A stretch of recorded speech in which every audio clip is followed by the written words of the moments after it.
Chinese Catholics must run their church independently, implying at arm's length from the Vatican, and guide believers on a Sinicisation path, said a senior Communist Party official, as China and the Vatican seek to improve relations. Pope Francis is trying to heal a decades-old rift with China, where Catholics are divided between those loyal to the Vatican and members of a Chinese government-controlled official church. One of the obstacles to improving relations is the question of who should be able to appoint senior clergy. China says bishops must be named by the local Chinese Catholic community and refuses to accept the authority of the Pope, whom it sees as the head of a foreign state that has no right to meddle in Beijing's affairs. Prospects for a deal were set back this month after Lei Shiyin, a government-backed bishop excommunicated by the Vatican, participated in the ordination of new bishops.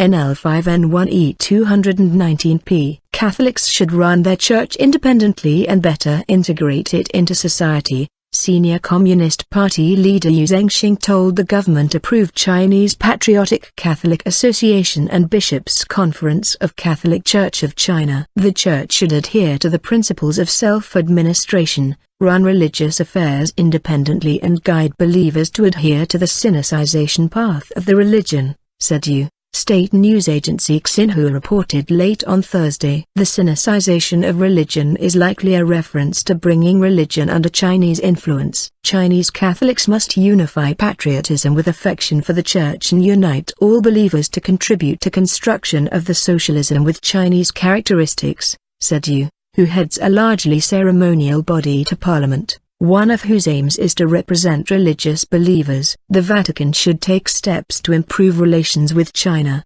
the Chinese head of religious affairs said on Tuesday. The Vatican in turn said last week that Catholics in China were waiting for positive signals they could trust in a dialogue between China and the Holy. The two sides have been at loggerheads since the expulsion of foreign missionaries from China after the Communists took power in 1949. And the Vatican's continued maintenance of official ties with self-ruled Taiwan, claimed by Beijing as its own. There are as many as 10 million Chinese Catholics in what is an officially atheist country, though the government technically guarantees freedom of religion for recognized groups, which also include Buddhists and Muslims.